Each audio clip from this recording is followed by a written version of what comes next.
I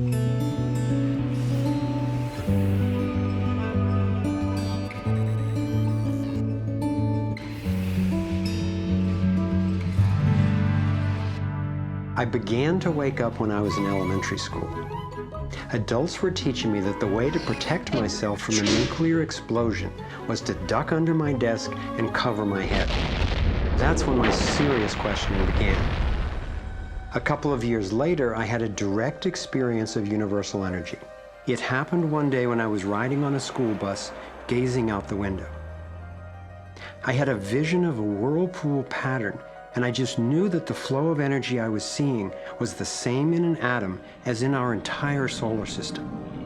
I felt deeply that I, too, was somehow made of that same pattern. This vision was what originally got me into science, into trying to figure out how the universe works and how we humans fit into the overall pattern of life energy. Years later, I learned that the pattern I saw is known by some in the scientific world. It turns out that in 1921, Albert Einstein got a Nobel Prize for discovering that when energy is released in the universe, there are little packets of wholeness that emerge. This pattern actually tells us a lot about how life evolves. Considering the enduring wonders of creation throughout the universe and how unsustainable so many of our human systems are, I figured learning how the universe creates and sustains life would actually be quite useful. Each of these little packets of wholeness that Einstein discovered, called a quantum, is made out of its surroundings, but is distinct within it, like a whirlpool in water. These packets are always the same pattern, no matter what size, and they are surprisingly relevant to issues as seemingly disconnected as the wars in the Middle East, the global financial collapse, and how to achieve justice for everyone. We're about to explore how. Mathematicians call this pattern the torus. The energy in a torus flows in through one end, circulates around the center, and exits out the other side. It's balanced, self-regulating, and always whole. I was first officially introduced to the torus by scientist and inventor Arthur Young. Futurist Dwayne Elgin explains how the torus is the primary pattern that nature uses for life at every scale. Evolution means to unfold, to roll out. So the question is, what is the universe rolling out? And what the universe is rolling out is self-organizing systems, and you can see this at every scale. A self-organizing system is a technical term for just a system getting a hold of itself, knowing itself, essentially.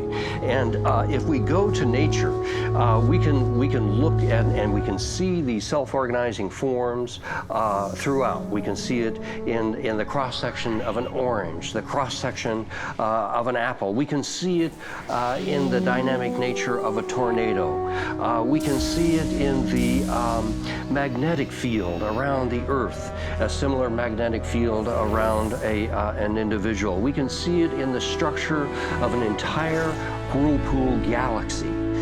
We can see it in the structure of a small atom. At every scale, throughout its entire history, the universe has one single project. It's growing toruses. The universe is a torus growing factory.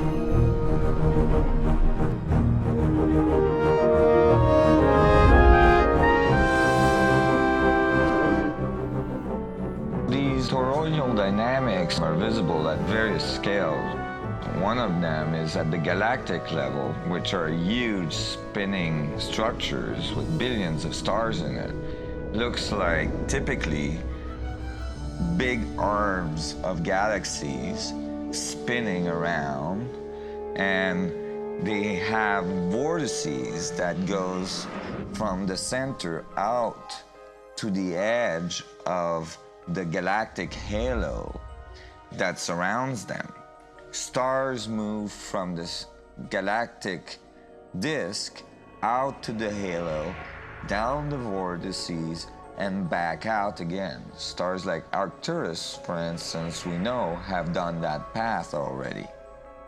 That's the appropriate description even for the atmosphere of our planet.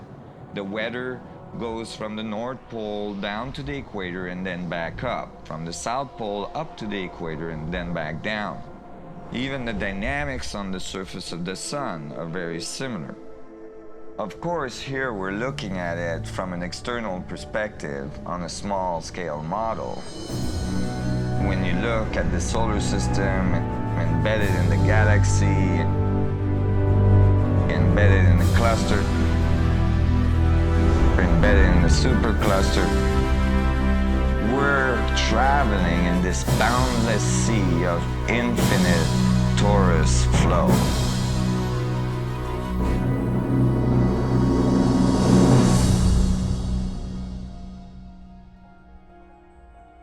The torus is like the breath of the universe. It's the form that the flow of energy takes at every scale of existence. But there's also an underlying structure in how the flow fits together, sort of like a skeleton. It's called the vector equilibrium, a term coined by one of the 20th century's greatest thinkers, Buckminster Fuller. Inspired by Fuller's visionary work, I spent decades researching the dynamics of the vector equilibrium and the torus.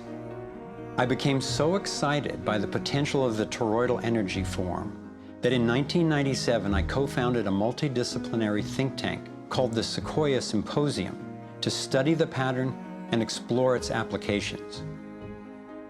Our collected research convinced me that the torus and the vector equilibrium are primary patterns, fundamental to the creation of the universe at all scales.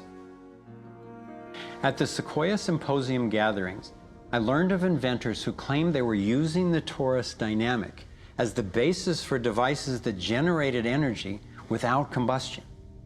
This revolutionary development, accessing what's sometimes called zero point or radiant or free energy, is now being called most simply new energy technology. Given that so much of the suffering in our world is the result of lack of access to energy, I realized that free, unlimited, clean energy would be one of the greatest breakthroughs in history. It could not just improve, but actually transform the quality of life on this planet. So I began to wonder who else knew about this pattern or about this powerful potential energy source. Some of the scientists at the symposium showed me how the torus has been encoded by different cultures for millennia. Apparently, ancient cultures had embedded this code in the most enduring forms then possible, in stories, in icons, in alphabets, and buildings. Here we are at one of the world's oldest sacred sites, the Osirian Temple at Abydos, Egypt. Very little writing is found in the Osirian Temple. However, there is one very significant piece of information in that temple. It is a very faint but clear and precise drawing. It's not etched into the rock, it's not carved, it's burnt into the atomic structure of the rock in some extraordinary way. Nassim has decoded the Osirian symbol in 3 dimensions. Since our world is not two-dimensional, it makes sense that codes relaying information about our world also wouldn't be limited to flat designs. His 3-dimensional version of the Osirian symbol starts with the vector equilibrium, a perfectly balanced force field with 12 equal energy lines radiating out. They stabilize its center like the 12 spokes of a wheel. The primary pattern of balanced energy flow around this structure is the torus.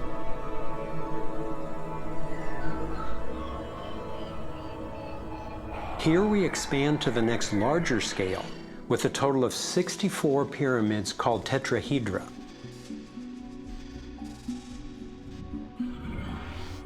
If we then put spheres in representing the toroidal energy field surrounding each of the pyramids, and then we drop away the pyramids,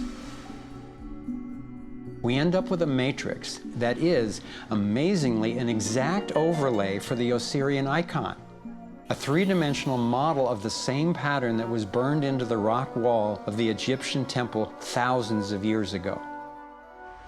Now we travel across continents, from Egypt to China, where the same geometry appears at another sacred site built in 1420.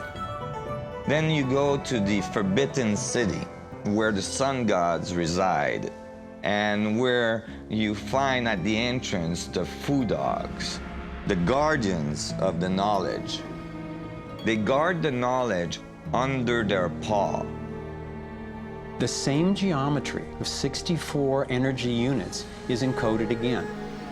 I started wondering, is it just a coincidence that the exact same design appears in significant places on two different continents?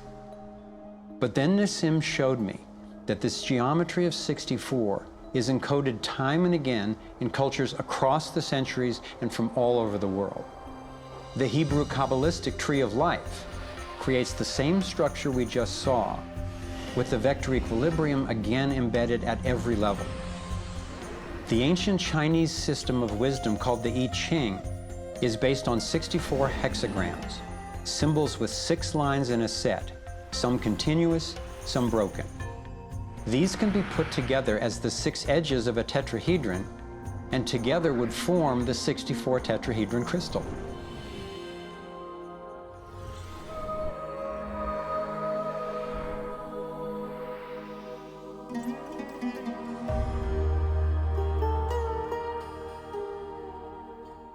This same pattern shows up in modern scientific research. The double helix has an alphabet of 64 codons that are used to encode our human DNA.